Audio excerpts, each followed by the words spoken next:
दोस्तों, सबसे पहले अपनी पूरी सच्ची श्रद्धा के साथ कमेंट में जय माता लक्ष्मी जय माता दी अवश्य लिखें। धनतेरस के किसी भी दिन इस पौधे को जड़ सहित उखाड़ करके ले आना, आपकी तत्काल गरीबी मिट जाएगी। अगर गरीबी ना मिटे तो मुझे बताना। दिलराज ज्ञान सृष्टि चैनल में जो जानकारी दी जाती है बिल्कुल सटीक और 100% लिखित के आधार पर दी जाती है। धनतेरस और दीपावली के पूरे समय को चैतन्य अवस्था कहा जाता है।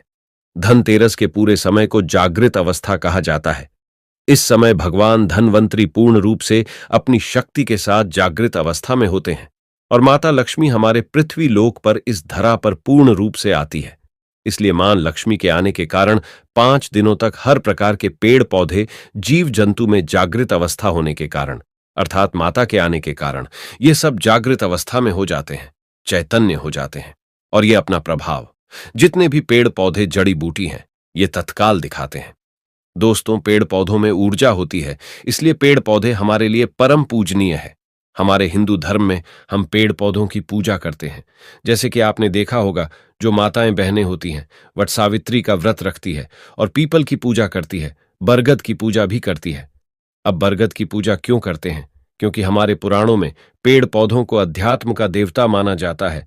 पेड़ पौधों में देवी देवताओं के अंश बसते हैं, देवी देवताओं के प्राण बसते हैं, इसलिए हमें पेड़ पौधों की पूजा करनी चाहिए। देखिए, जो पेड़ पौधे हैं हमें मुफ्त में प्राण वायु प्रदान करते हैं। पेड़ पौधों से ये सारे चराचरी जितने भी सारी दुनिया चल रही है, कैसे चल रही है? जैसे कि समय में बारिश का होना, वातावरण संतुलन बनाए रखना, ये सब पेड़ पौधों के कारण ही हो पा रहा है। तो धनतेरस के समय में, रात के समय में ऐसा कौन सा पौधा है जिसे उखाड़ करके लाना है, जिससे आपकी गरीबी तत्काल मिट जाएगी? मैं आप लोगों को जबरदस्त चमत्कारी पौधे के बारे में बताऊंगा। वीडियो में आगे बढ़ने से पहले, जानकारी बताने से पहले, वीडियो को लाइक करके अपनी पूरी सच्ची श्रद्धा के साथ कमेंट में जय माता लक्ष्मी जय माता दी अवश्य लिखें। और हां, हे माता लक्ष्मी जो आपके इस चैनल को सब्सक्राइब करें, उसके घर में धन दौलत की कभी भी कमी ना हो और उसका पूरा परिवार सदैव हंसता मुस्कुराता कुशल मंगल रहे। अगर आज की वीडियो मिस कर दी तो फिर बाद में आपको रोना ही पड़ेगा, पछताना पड़ेगा, क्योंकि धनतेरस पर्व ही एक ऐसा समय होता है जिस समय में पेड़ पौधे जड़ी बूटी पूर्ण रूप से जागृत अवस्था में होती है। और मैं हर दिन कहता हूं कि जागृत चीज ही हमेशा प्रभाव दिखाई है। उसमें चैतन्य होना जरूरी है, उसमें प्राण डालना, शक्ति डालना जरूरी होता है, क्योंकि भगवान धनवंतरी को जड़ी बूटी के देवता कहा जाता है, धन के देवता कहा जाता है, आयुर्वेद का देवता इन्हें खास तौर पर माना जाता है। दोस्तों, धनतेरस के समय में कोई भी पौधे को लाते हैं तो आपको मंत्र जाप करने की जरूरत नहीं पड़ती, उसे सिद्ध करने की जरूरत नहीं पड़ती।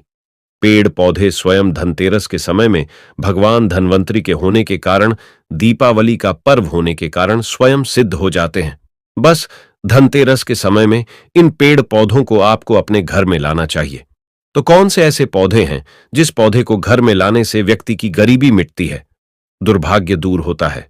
इस वीडियो में मैं आप लोगों को सारी जानकारी विस्तार से बताऊंगा। चलिए इस वीडियो में जानते हैं कौन से पौधे को हमें धनतेरस के समय में लाना चाहिए। प्रथम पौधा है सहदेवी।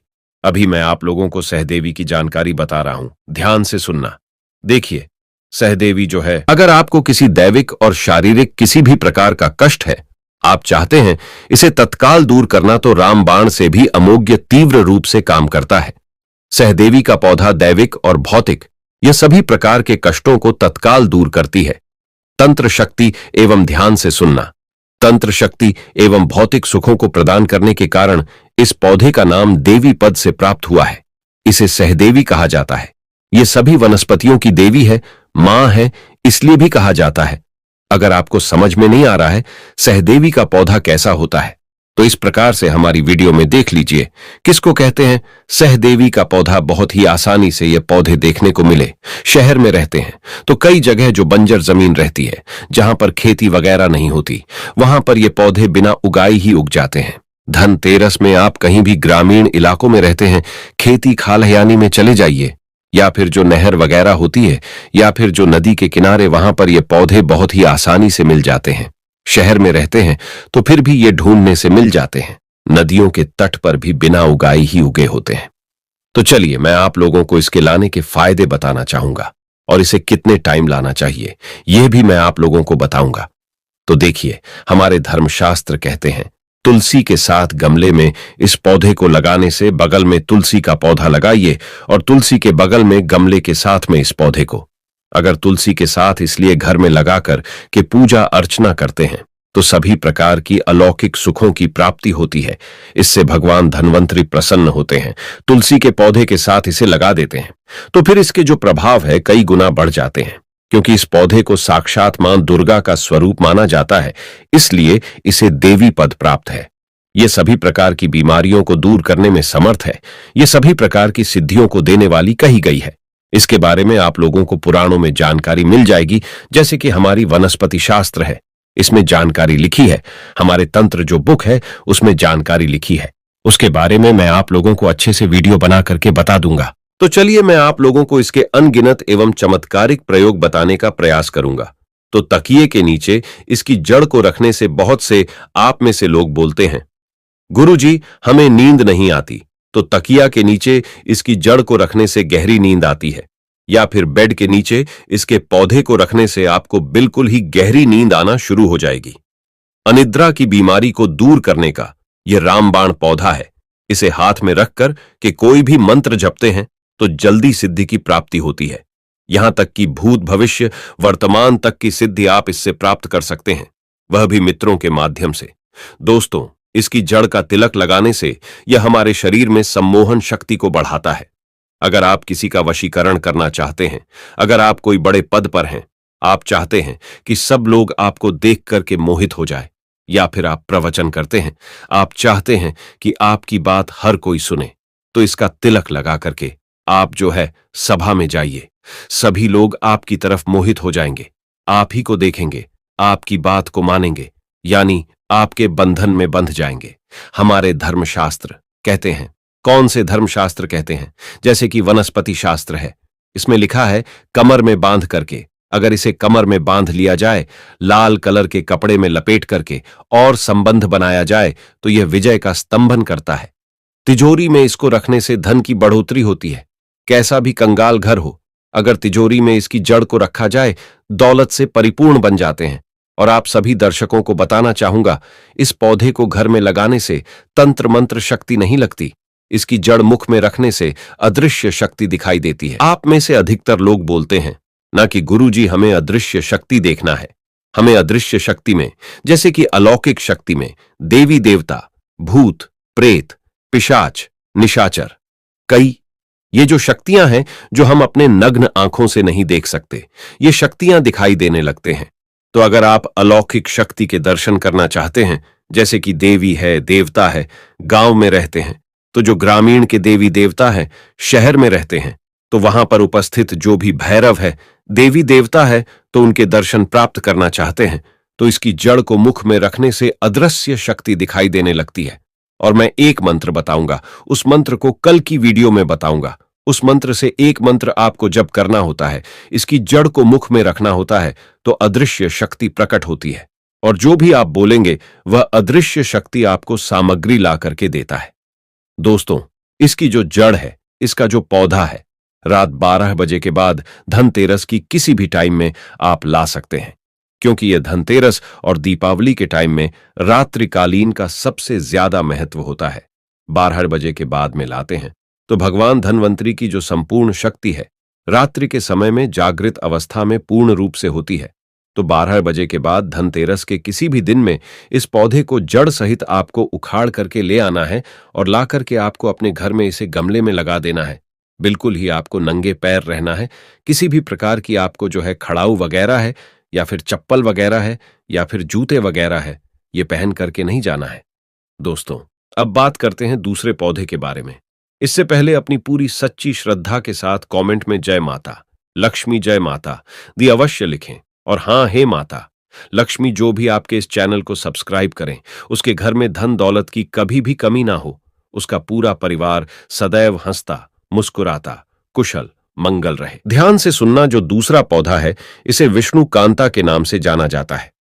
कई अपराजिता बोलते हैं ब्रह्मदेव ने सृष्टि के निर्माण के समय सर्वप्रथम इस पौधे को उत्पन्न किया था, इस पौधे की रचना की थी। एवं भगवान श्री हरि विष्णु जी ने इस पर वास किया था। इसलिए इस पौधे को एक प्रकार की क्रांति की प्राप्ति हुई है, एक प्रकार की ऊर्जा की प्राप्ति हुई है। इसलिए ज्ञानी लोग इस पौधे को विष्णुकांता के नाम से जानने लगे हैं। दोस्तों, इसे अपराजिता क्यों बोलते हैं? क्योंकि इसके गुण ही है। यह आपके शत्रु से हमेशा आपको अपराजित रखता है, कभी भी आपको यह पराजय नहीं होने देता। इसको घर में लाने से कौन कौन सी अलौकिक एवं चमत्कारिक शक्तियों की प्राप्ति होती है, आइए जानते हैं। देखिए, इसे मुख में दबा करके अगर आप अपने शत्रु से लड़ने के लिए जाते हैं, अगर सैन्य वर्ग के हैं, जैसे कि सेना वर्ग के हैं, और आप शत्रु से लड़ने के लिए जाते हैं तो शत्रु को पराजित करता है, या फिर आपको शत्रु अनावश्यक तंत्र बाधा करते हैं, परेशान करते हैं, तो उसकी जड़ को भी मुख में दबा करके रखने से आपके शत्रु पराजित हो जाते हैं। उनकी विद्या उन्हीं पर वापस हो जाती है। इसे सिद्ध करके हाथ में बांध करके युद्ध किया जाए, और अगर कोई व्यक्ति आपको तलवार से मारता है तब भी तलवार का कोई असर आप पर नहीं होगा, लेकिन एक मंत्र होता है, उसे आपको सिद्ध करना होता है। ये पौधा लक्ष्मी को प्रिय होने के कारण अगर आप ये पौधा धनतेरस के समय में घर में लगा करके रखते हैं तो सुख संपत्ति एवं नाना प्रकार के भोग की प्राप्ति होती है। पेड़ पौधों को आप साधारण मत समझना। ये जो पौधा है विष्णुकांता, जिसे हम अपराजिता बोलते हैं, ये साक्षात मां लक्ष्मी का स्वरूप है। इसमें स्वयं लक्ष्मी जी बसती है।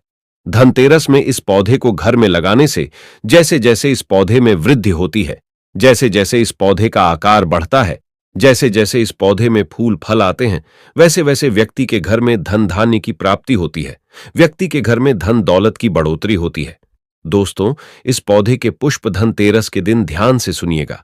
इस पौधे के पुष्प धनतेरस के दिन भगवान धनवंतरी को चढ़ाने से सभी प्रकार की सिद्धि एवं भोगों की प्राप्ति होती है। अगर आप चाहते हैं आपको सभी प्रकार के भोगों की प्राप्ति हो जाए, सभी प्रकार की सिद्धियों की प्राप्ति हो जाए, तो धनतेरस के दिन इस पौधे के सफेद कलर के पुष्प भगवान धनवंतरी को चढ़ा देना। हम 101% गारंटी आपको देते हैं। इसके पुष्प चढ़ाने के बाद भगवान धनवंतरी आपसे प्रसन्न हो जाएगी और आपके सभी प्रकार के अलौकिक सुख प्रदान करेंगे, सभी प्रकार के आपका मनोरथ को पूर्ण करेंगे, सभी प्रकार की आपकी जो कामना है उस कामना को सिद्ध करेंगे। ये पौधा धनतेरस में सूर्य उदय से पहले लाना होता है। इस पौधे को धनतेरस के समय में सूर्य उदय से पहले लाने का विधान है। तो दोनों पौधे लाने से पहले हमने आज की इस वीडियो में 2 पौधे बताए हैं, चमत्कारी पौधे। ये दोनों पौधे धनतेरस के समय में आप किसी भी दिन ला सकते हैं। तो ये दोनों पौधे लाने से पहले उन्हें अक्षत धूप दिखाकर कि आपको इसे अपने साथ चलने की प्रार्थना करनी है। इन्हें निमंत्रण देने की कोई जरूरत नहीं है। धनतेरस के समय में आप किसी भी टाइम में ला सकते हैं। बस आपको निमंत्रण इस प्रकार से देना है, आपको धूप रख लेना है, अक्षत रख लेना है, और आपको प्रार्थना करना है कि हे औषधि महाराज, मैं आपको इस कार्य हेतु ले जाने आया हूं, या फिर आप हे देवी माता, मैं आपको इस कार्य के लिए लेने आया हूं। इस प्रकार से आपको प्रार्थना बोलनी है। गरीबी मिटानी है तो गरीबी बोल सकते हैं। दोस्तों, आप चाहते हैं कि आपके घर में सुख संपत्ति धन वैभव की प्राप्ति हो, तो इस पौधे को बोल सकते हैं कि हे वृक्ष, या फिर हे औषधि महाराज, हे धनवंतरी भगवान, या फिर हे माता, मैं आपको अपने घर में अलौकिक सुखों की प्राप्ति हेतु ले जाने आया हूं। कृपा पूर्ण शक्ति के साथ आप मेरे साथ चले। इस प्रकार से प्रार्थना करते हुए आपको अक्षत चढ़ा देना है और वहां पर थोड़ी सी धूप दीप दिखा देना है, वहां पर एक दीपक जला देना है और प्रार्थना करते हुए जड़ सहित इस पौधे को उखाड़ करके ले आना और ला करके आपको दूसरे दिन अपने घर में गमले में इसे लगा लेना है। आप यकीन माने, ये पौधे जब तक आपके घर में लगे रहेंगे, आपके घर के वातावरण को शुद्ध रखेंगे। आपके घर में किसी भी प्रकार की तंत्र बाधा नहीं लगेगी। आपके घर में कुलक्ष्मी कभी नहीं आएगी। आपके घर में दुख तकलीफ एवं बार बार जो बीमारी होती है, घर परिवार के लोगों को जैसे वास्तु दोष लग जाता है या फिर किसी प्रकार का दोष लग जाते हैं, शनि दोष, राहु दोष, काल सर्प दोष आदि, तो बहुत सारी बीमारी सभी प्रकार के दोषों से आपको बचाए रखने का काम करेंगे। आपकी आध्यात्मिक उन्नति होगी, आपकी प्रगति होगी। तो अगर आप भी अपने दुर्भाग्य को सौभाग्य में बदलना चाहते हैं तो धनतेरस के किसी भी दिन इन दोनों पौधों में से कोई एक पौधा अवश्य ले आना और अपने घर में लगाइएगा।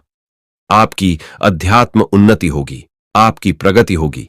अगर आप भी माता लक्ष्मी के सच्चे भक्त हैं तो वीडियो को लाइक करके अपनी पूरी सच्ची श्रद्धा के साथ कमेंट में जय माता लक्ष्मी जय माता दी अवश्य लिखें। और हां, हे माता लक्ष्मी, जो भी आपके इस चैनल को सब्सक्राइब करें, उसके घर में धन दौलत की कभी भी कमी ना हो, उसका पूरा परिवार सदैव हंसता मुस्कुराता कुशल मंगल रहे। जय माता दी।